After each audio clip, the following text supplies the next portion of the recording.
Hello everyone, welcome you all for the lecture session on the subject of the dynamics of machines.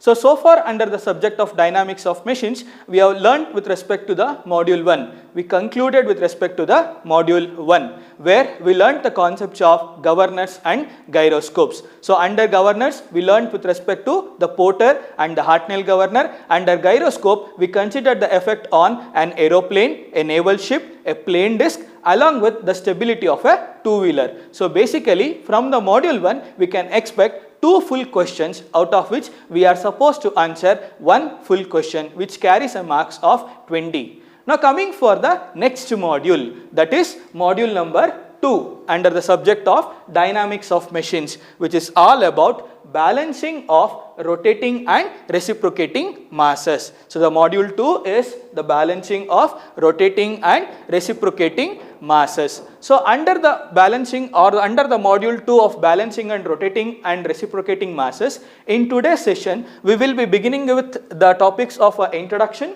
and why balancing or balancing of rotating masses, along with the condition of static and dynamic balancing, and we will be seeing the different conditions with respect to the balancing of rotating masses. So first let us focus only with respect to the balancing of rotating masses, and then we will move on for the reciprocating masses. Coming for the introduction with respect to the balancing of rotating masses. See, nowadays most of us will look for an high speed engines and the machines, or they are the common phenomenon in nowadays, is it not? So all the rotating and the reciprocating parts that are present in that machines or the engines are to be properly balanced. If they are not properly balanced, what will happen? They will set up the dynamic forces on the system. This dynamic forces will increases the load on the bearing. It induces the stresses and also they produces the dangerous vibrations. Hence, it has to be removed or the system has to be properly balanced. Then how do we do that balanced? So in order to explain that clearly, under the balancing of rotating masses, I am taking a shaft which is placed in between the bearings. I am considering a shaft which is placed in between the bearings. This shaft is perfectly polished, that is no eccentricity is formed on the shaft member. Basically it is completely balanced. Now suppose, imagine you introduce a disturbing mass on this particular shaft which is having an magnitude of mass m which is at a radius of r. So now what will happen? This disturbing masses will produces the centrifugal force which acts away from the axis of rotation of the shaft, and it also tries to bend the shaft and produces vibration. So this has to be properly taken care. If it is not taken care, what will happen? It will lead for the damage. Basically whenever there is a vibration, we can see the wear and the noise in the machine member. So this disturbed mass has to be eliminated. How to do that? So what we can do in order to eliminate this? So the method that we are adopting is balancing. How we are supposed to balance? So what I will do is, I will just add a counteracting mass, basically I call it as the balancing mass along the same plane of the disturbed mass, and I am going to call it as mass m1 which is at a radius of r1. So this balancing mass will also produces the centrifugal force Fc1 which is to counteract the effect of the disturbed mass. So now what will happen? The system will be set for the balanced condition. So this process of adding another mass in order to counteract the effect of the disturbed mass, the process we are going to call it as balancing. So what is balancing? The process of adding another mass in order to counteract the effect of the disturbed mass. Basically centrifugal force of the disturbed mass, and this process we are going to call it as balancing of rotating masses. So what will happen here? The Fc, that is because of the disturbed mass, will be counteracted by the centrifugal force of the balancing mass. So the system will be formed for the balanced condition. So this is how the balancing is generally achieved. So under balancing, we should be familiarized with the two different terms, which are the static balanced condition and the other one is called as an dynamic balanced. What is static balanced condition? So the static balance is with respect to the mass of the system.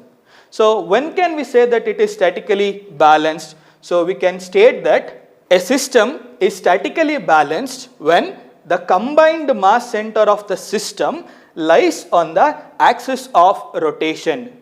So if it satisfies this condition, we can state that the system is statically balanced. To make it clearly understand, let us consider a rotor. Let us consider a rotor over which certain mass is placed. So if this mass Cg lies on the axis of rotation of the rotor, then we can say that the system is statically balanced. If not, if the center of gravity lies at certain point, this Cg is shifted. So when the rotor starts to run, what will happen? It will tries to wobble. Basically, the system is not statically balanced. So in order to state the system is statically balanced, the combined mass center of the system should lie on the axis of rotation. So to make it clearly understand, let us consider a rotor which is placed on a shaft and the axis of rotation is perpendicular to the board. So I am going to call it as point O.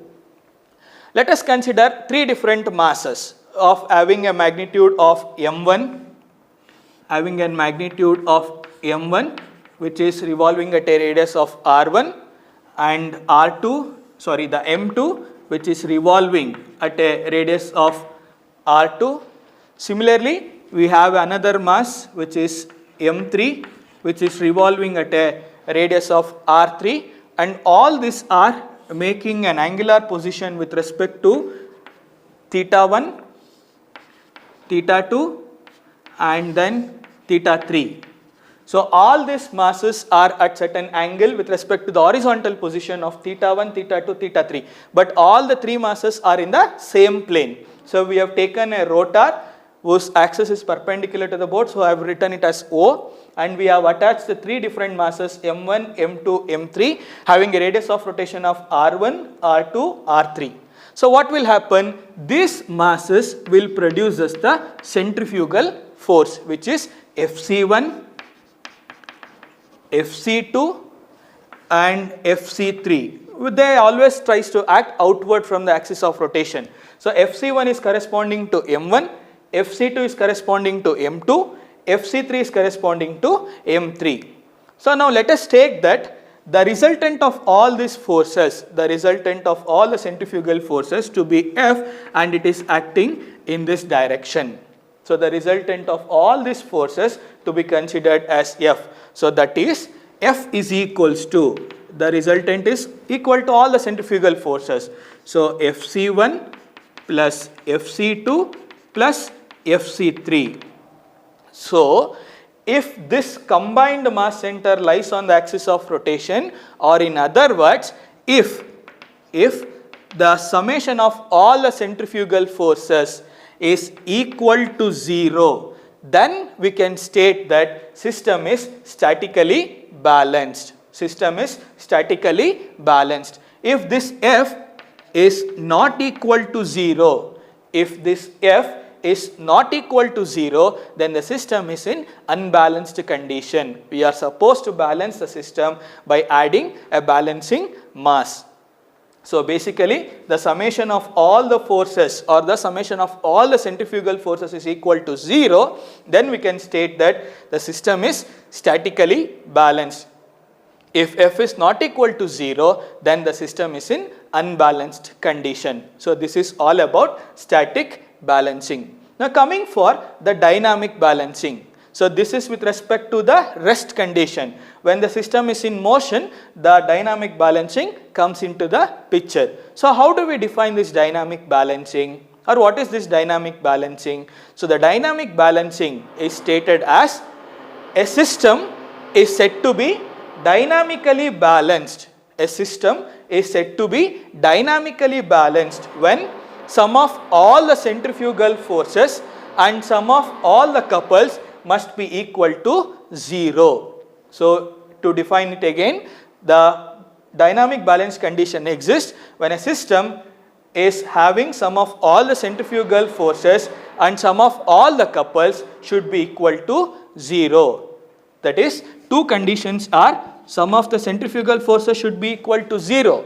Along with this, sum of the couples that are produced should also be equal to 0. Then we can state that the system is dynamically balanced.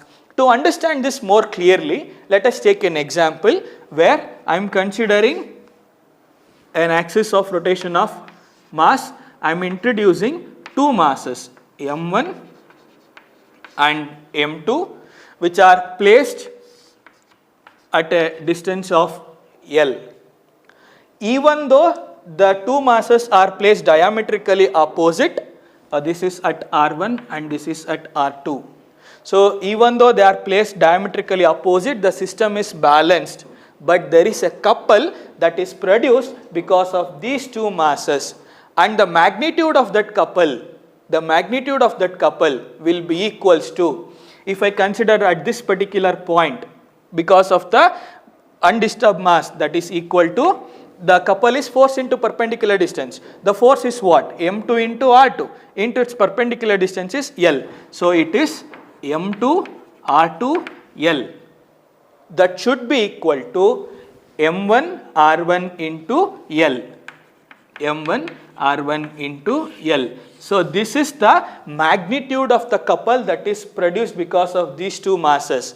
Where will be this couple will be acting? This couple will be acting along the axis of rotation of the shaft.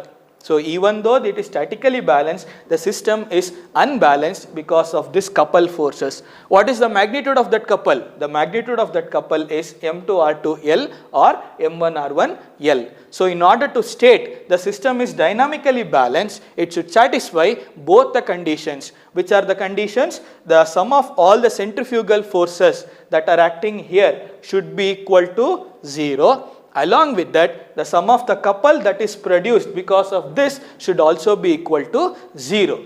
Then we can state that the system is dynamically balanced. So this is with respect to the static and the dynamic balancing. Just to recall the things with respect to the static and the dynamic balancing, we can state that if summation of all the centrifugal force is equal to 0, it is static balancing. If the summation of all the centrifugal force and the couple is equal to 0, we can state that the system is in dynamic balancing condition. Now coming for the topics that are with respect to the balancing of rotating masses, or what are the cases that we are going to study under the module of balancing of rotating masses. There are 4 important cases with respect to the balancing of rotating masses. Which are 4 the cases or the different conditions? The first condition is such that we are supposed to balance a single rotating mass by a single mass rotating in the same plane. So this is the first condition. What is stating? We are supposed to balance a single rotating mass by a single mass rotating in the same plane. Okay, we are supposed to do this. Then we are supposed to balance a single rotating mass by 2 masses which are rotating in different planes. So basically here it is same plane. Here we are supposed to make use of 2 different masses, and that has to be placed in the different planes. The second condition. And the next condition is such that we are supposed to balance several masses that are rotating in the same plane. After we are done with the single masses, we are supposed to move for the balancing of several masses which are rotating in the same plane. Similarly, the final condition that we are supposed to learn is with respect to the balancing of several masses that are rotating in the different plane. So these 4 conditions we are supposed to learn in the subject of balancing of rotating masses. Let us take the case one by one and see how the balanced condition is established for each of the conditions. Now let us move for the first condition under balancing, which is all about balancing of single rotating mass by a single mass which is rotating in the same plane. In order to understand this, I have taken a shaft that is placed in between the bearings, and this shaft is rotating at some angular velocity of omega radians per second, and this shaft is perfectly polished, that is no eccentricity is produced in the shaft. So for this shaft I am introducing a disturbing mass of mass m. I am introducing a disturbing mass m at a radius of r. So what will happen when I introduce a single rotating mass? So this mass will produces the centrifugal force which tries to bend the shaft, So what I am supposed to do? I am supposed to introduce another mass. In order to counteract the effect of the centrifugal force that is produced because of this disturbing mass having a mass of m which is revolving at a radius of r. So I am introducing a balancing mass m1. I am introducing a balancing mass m1 which is revolving at a radius of r1. So this balancing mass will produce a centrifugal force. This balancing mass will produce a centrifugal force that will counteract the effect that is produced because of the disturbing mass. So this system will comes for the balanced condition. Basically, the centrifugal force that is produced by the disturbed mass is counteracted by the balanced mass. So this is Fc1. What is the centrifugal force is equals to? So centrifugal force is given by, we know that the mass m, the speed in which it is rotating, that is omega square into r, will be equal to, because of this particular mass m1, the centrifugal force, that is m1, the angular speed of rotation is omega square, and the radius in which it is revolving is r1. So when this condition satisfies, we can state that the system is in balanced condition. Remember, the balancing mass should be placed along the same plane of the disturbing mass. Suppose there exists a condition where the disturbed mass is inclined at certain angle. So this is my disturbing mass m, which is revolving at the radius of r. So this is at an angle of theta with respect to the axis of the shaft. So now the balancing mass should be placed in the same plane itself. So the balancing mass is m1, which is revolving at a radius of r1. Again, the centrifugal force is produced by the disturbed mass, that is counteracted by the centrifugal force that is produced by the balancing mass. So the condition that we should remember is the balanced mass, while balancing a single mass, should be placed on the same plane. So this is with respect to the balancing of single rotating mass by a single mass that are rotating under the same plane condition. Now let us see with respect to the balancing of single mass rotating by two masses rotating in the different planes condition. We are supposed to balance single rotating mass by two masses which are rotating in a different plane. See, there might be two conditions that exist in this case, because we are balancing a single rotating mass by two different masses. Either I can place this disturbed mass in between the balancing masses, or I can place this at any one of the extreme ends. There are two conditions that might exist. So what I will do is, I will take both the conditions and we will see how the balancing is established under this condition. So the first condition that I have taken is disturbing mass is placed in between the balancing masses. So the disturbing mass is placed in between the balancing masses. Now I have considered the shaft which is placed in between the bearing, which is revolving at omega radians per second. Now I am introducing a disturbed mass, that is single mass, that is M. Disturbed mass M. Let us call this point to be A, and it is revolving at a radius of R. So what will happen? This disturbed mass will produce the centrifugal force which will tries to bend the shaft and produce vibration on this effect. So this disturbed mass now has to be balanced by two different masses in two different planes. So they should not be placed on the same plane. It has to be balanced by two different masses in two different planes. So what I will do is, I will place the first mass, the balancing mass, M1, which is revolving at a radius of R1 here, and let me call this point to be P, the plane to be of L. Let us call the plane to be of L. Similarly, the other mass, the balancing mass, M2, which is revolving with a radius R2, let us call the point to be Q, and it is placed at a plane M. So now I have placed two balancing masses in two different planes L and M. Both are having a mass of M1 and M2. They are revolving at a radius of R1 and R2 to counteract the effect that is produced because of this disturbed mass. So this clearly states it is an dynamic balanced condition. So if we recall, under dynamic balance, two conditions to be satisfied when we say that the system is perfectly balanced. What are the two conditions?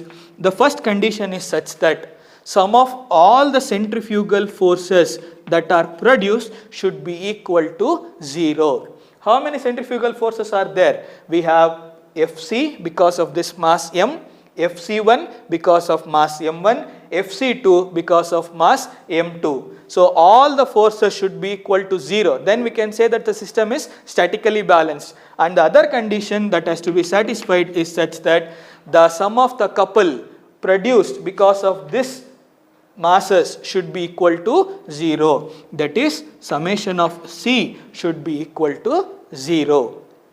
Now we have introduced the balancing masses in two different planes by placing the disturbing mass in between those two. So what is the distance between those two? Let us call the distance between the balancing masses to be at a distance of L.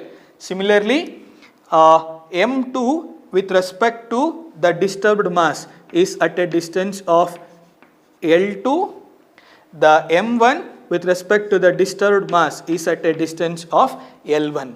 The L1, L2 indicates the distance with respect to the disturbed mass and the balancing masses. Let us take the first condition and see sum of all the centrifugal forces should be equal to 0. So the disturbed mass is how much? M. So disturbed mass will produce the centrifugal force of Fc. This Fc should be equal to what? The centrifugal force that is produced because of these two masses. So that is because of mass 1 Fc1, because of mass 2 Fc2. What is centrifugal force equals to? The centrifugal force is equals to m omega square r, where m is the mass, omega is the angular speed of rotation, r is the radius in which it is acting. So Fc is equals to m omega square r. This should be equal to m1, Fc1 is with respect to mass 1, m1 omega square r1, similarly m2 omega square r2. This omega will get cancels. So finally we are left out with mr will be equals to m1 r1 plus m2 r2. Let us call this as equation 1. Let us call it as equation 1. Now there is a couple that is produced because of these two masses. Where the couples are produced? At the point P and at the point Q. So at these two ends the moment should be equal to 0. Let us consider one by one. Let us consider at the point Q because of this mass m1. Because of this mass m1, the couple at the point q. So that is moment basically. So the moment about the point q, this should be equal to what? 0. So let us check that. So along this point we have two different masses, which is m and m1. Both will produce the couple. What is couple? Force into perpendicular distance. What is force of this m1 r1 is the force with respect to the mass 1. mr is the force with respect to the disturbed mass. What is its perpendicular distance? Perpendicular distance is L with respect to m1 and m2, and L2 with respect to m and L2. So let us try to write down the moment about the point q, and both are acting in the opposite direction. If you take the disturbed mass to be acting in the counterclockwise direction, the balancing mass will be acting in the clockwise direction. The sign varies. One will be the positive and the other one will be the negative. So let us take with respect to the disturbed mass itself. The disturbed mass couple is force is m into r into its perpendicular distance is L2. So what is here? So it is m r is the force into L2 will be equal to the opposite sign, the sign get cancels. So this will be equal to what? m1 r1 is the force. What is its perpendicular distance? L. We are taking the moment at the point q. So m1 r1 into L. So this is m1 r1 is the force and L is the length, perpendicular distance. So now m1 r1 will be equals to m into r into L by L, L2 by L. Let us call this as equation number 2. Similarly, there is a couple that is produced about the point P because of mass m2 and the mass m. So now let us take the moment about the point P. The moment about point P. So this should also be equal to 0. So what is this? So here it will be 0. There is a couple that is produced by the disturbing mass. The force is m into r into its perpendicular distance is L1. Because of this balancing mass, force is m2 into r2 and its perpendicular distance is L. And here also both are acting in opposite direction. So the one will be in counterclockwise, the other will be in the clockwise direction. So to take the moment about the point P because of the disturbed mass. What is the disturbed mass couple? Force is m into r into its perpendicular distance is L1. So we can write it as mr into L1 is equals to, both are in opposite direction. So I am just directly writing equals. So m to r2 into L. So this is m to r2 into L. What I want is m to r2. So m to r2 is equals to m into r L1 divided by L. M into r into L1 by L. So what does this equations indicates? If equation 1 is satisfied, we can say that this system is statically balanced. If equation 2 and 3 are satisfied, then we can state that the system is dynamically balanced. Now we have understood the balancing of single rotating mass by two masses rotating in the different plane. We are supposed to satisfy two conditions. One is the static balancing condition, the other one is a dynamic balance condition. The static balance condition exists if the equation 1 is satisfied. The dynamic balance condition exists if equation 2 and 3 are satisfied. Now we are supposed to look into the another case where the disturbed mass is not placed in between the balancing masses. Let us shift this for any one of the extreme end and see how the balancing is taken place. Okay. Now let us move on for the next topic. Now the second condition is all about disturbing mass lie on one end of the planes of the balancing masses. So we are solving a condition where a single rotating mass has to be balanced by two different masses that are placed in different plane, under which the second condition is the disturbing mass lies on any one of the end, either at this end or at this end, and lie on one end of the planes of the balancing masses. At the other end, we have two different balancing masses. In order to understand this, I have taken a shaft. that is placed inside the bearing, and this shaft is polished, that is no eccentricity, and it is rotating at certain velocity which is omega radians per second. So I have attached a disturbing mass m which is at a radius of r on the shaft, so which is producing the centrifugal forces, and this is trying to bend the shaft. So this has to be balanced. So how we are balancing? We are introducing the two balancing masses m1 which is revolving at the radius of r1 and m2 which is revolving at the radius of r2 in two different planes of L and M. The distance between the balancing masses is L, and the disturbing mass with respect to the mass 1 balancing mass is L1, the disturbing mass and the balancing mass M2 is L2. Now for this condition, this is clearly stating a dynamic balanced. So when can we say that the system is completely balanced? Under dynamic balance condition, the first condition is such that sum of all the centrifugal forces that are acting on the system should be equal to 0. The sum of all the centrifugal forces that are acting on the system should be equal to 0. Similarly, the couple that is produced, the summation of the couple should also be equal to 0. So let us see whether the system is statically balanced and dynamically balanced. So the first condition for static balancing,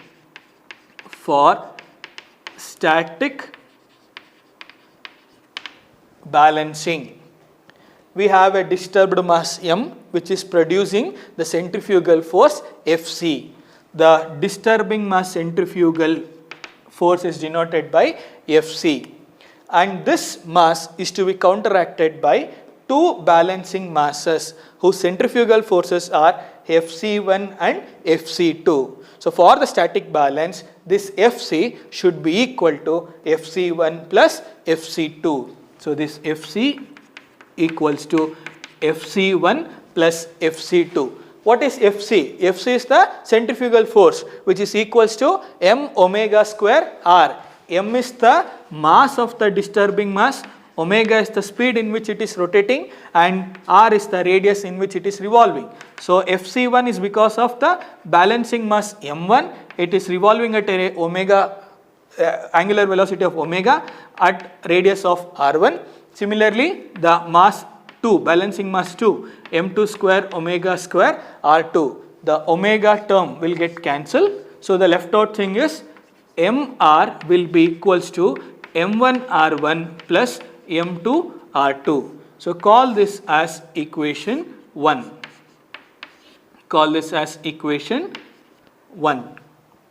So for the static balancings to occur, the mr should be equal to, or the equation 1 should be satisfied. Now for the dynamic balancing,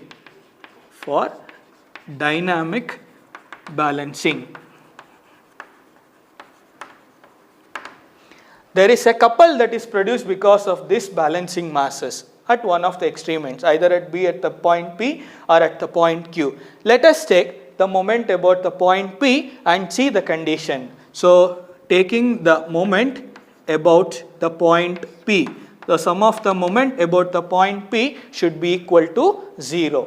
So along this point, this doesn't have any couple that is produced, and because of the mass m2 there is a couple. The couple is force into perpendicular distance. What is force? m2 into r2 will give us the force value into its perpendicular distance is L. m2 into r2 into L will give us the perpendicular distance. Similarly, we have a disturbing mass m which produces the couple about the point P, and the magnitude is mr into L1. And both are acting in a different direction. One is in the counterclockwise and the other one is the clockwise direction. So I am considering first with respect to the disturbing mass. So what will happen? mr is the force into its perpendicular distance is L1, and this should be equal to what? The m2r2, the balancing mass. m2r2 is the force, and what is its perpendicular distance? That is L. So m2r2 from this equation, m2r2 will be equals to mr into L1 divided by L. Call this as equation number 2.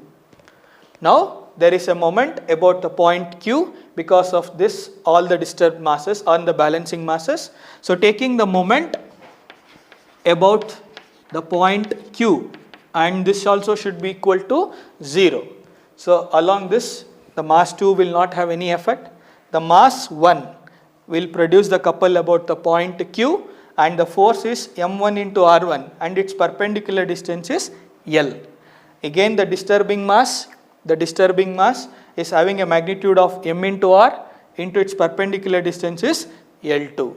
So at the point Q, considering the disturbing mass, so the force is m into r, into its perpendicular distance is L2. So it is mr into L2 is equals to the balancing mass m1. m1 r1 is the force and its perpendicular distance is L. So it is given by m1 r1 into L. So what will happen now? So m1 r1 is equals to m into r into L2 divided by L. So call this as equation number 3. So for this system to be dynamically balanced, equation 2 and equation 3 must be satisfied. Now we have balanced the system of single rotating masses by two rotating masses in two different planes by considering both the conditions, by placing the disturbing mass in between the balancing masses and by placing the disturbing mass at one end of the shaft.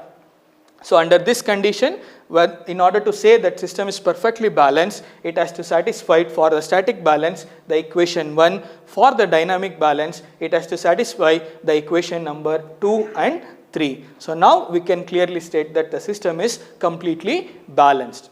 So in the next session, let us begin with balancing of several masses along with the same plane. So for today's session, we concluded with respect to the balancing of single rotating mass by a single mass rotating in the same plane and balancing of single rotating masses by two masses that are rotating in the different planes. Thank you.